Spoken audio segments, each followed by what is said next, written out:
Yeremia 38. Yeremia dimasukkan ke dalam perigi, ia tertolong oleh Ebed-Melech. Tetapi Sefaca bin Matan, Gedalia bin Pasyur, Yukhal bin Selemia, dan Pasyur bin Malkia mendengar perkataan yang tidak henti-henti diucapkan oleh Yeremia kepada segenap orang banyak itu. Beginilah firman Tuhan, siapa yang tinggal di kota ini akan mati karena pedang, karena kelaparan dan karena penyakit sampar. Tetapi siapa yang keluar dari sini mendapatkan orang Kasdim, ia akan tetap hidup, nyawanya akan menjadi jarahan baginya, dan ia tetap hidup. Beginilah firman Tuhan, kota ini akan pasti diserahkan ke dalam tangan tentara Raja Babel yang akan merebutnya. Maka berkatalah para pemuka itu kepada raja, baiklah orang ini dihukum mati, sebab sebenarnya dengan mengatakan hal-hal seperti itu, maka ia melemahkan semangat prajurit-prajurit yang masih tinggal di kota ini dan semangat segenap rakyat. Sungguh orang ini tidak mengusahakan kesejahteraan untuk bangsa ini, melainkan kemalangan. Raja Zedekia menjawab, baiklah ia ada dalam kuasamu, sebab raja tidak dapat berbuat apa-apa menentang kamu. Maka mereka mengambil Yeremia dan memasukkannya ke dalam perigi milik Pangeran Malkia yang ada di pelataran penjagaan itu. Mereka menurunkan Yeremia dengan tali.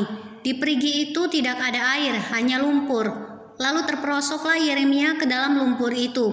Tetapi ketika didengar Ebed-Melech orang Ethiopia itu, ia seorang sida-sida yang tinggal di istana raja, bahwa Yeremia telah dimasukkan ke dalam perigi.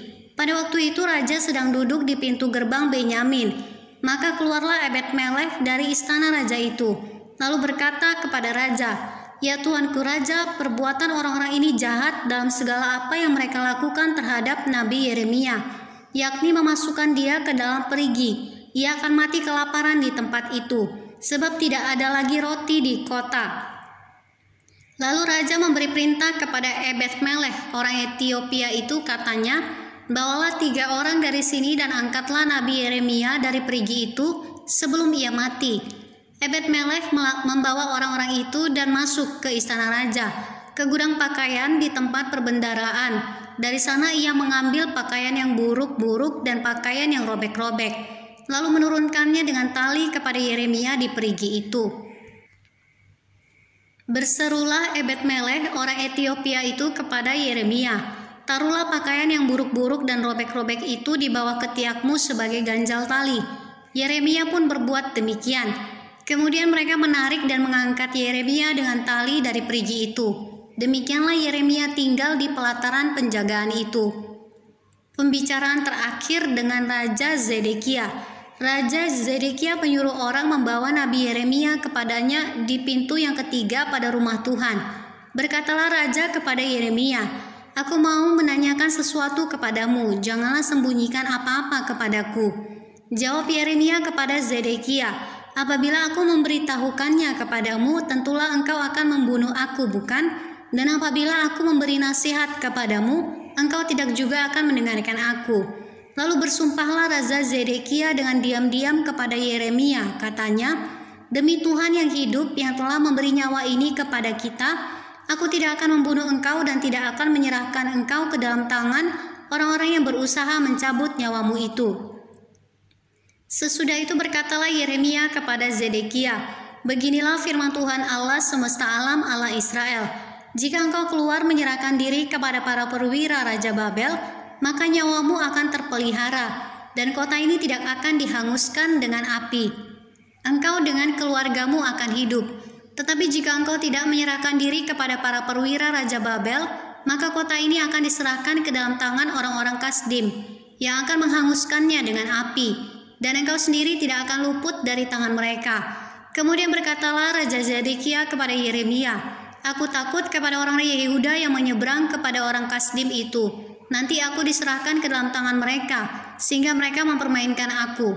Yeremia menjawab, hal itu tidak akan terjadi. Dengarkanlah suara Tuhan dalam hal apa yang kukatakan kepadamu.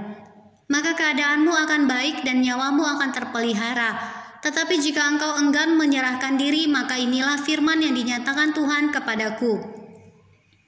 Sungguh semua perempuan yang masih tinggal di istana Raja Yehuda digiring keluar ke hadapan para perwira Raja Babel sambil berseru, "Engkau diperdayakan dikalahkan oleh sahabat-sahabatmu, tetapi baru saja kakimu terperosok ke dalam lumpur, mereka sudah berpaling pulang. Semua istrimu dan anak-anakmu akan digiring keluar ke hadapan orang-orang Kasdim itu, dan engkau sendiri tidak akan terluput dari tangan mereka. Tetapi engkau akan tertangkap oleh Raja Babel dan kota ini akan dihanguskan dengan api."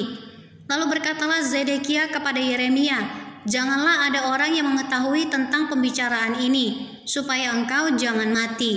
Apabila para pemuka mendengar bahwa aku telah berbicara dengan engkau, lalu mereka datang meminta kepadamu, beritahukanlah kepada kami apa yang telah kau katakan kepada raja dan apa yang telah dikatakan raja kepadamu. Janganlah sembunyikan kepada kami supaya engkau jangan kami bunuh, maka haruslah kau katakan kepada mereka, aku menyampaikan permohonanmu ke hadapan raja, supaya aku jangan dikembalikannya ke rumah Yonatan untuk mati di sana."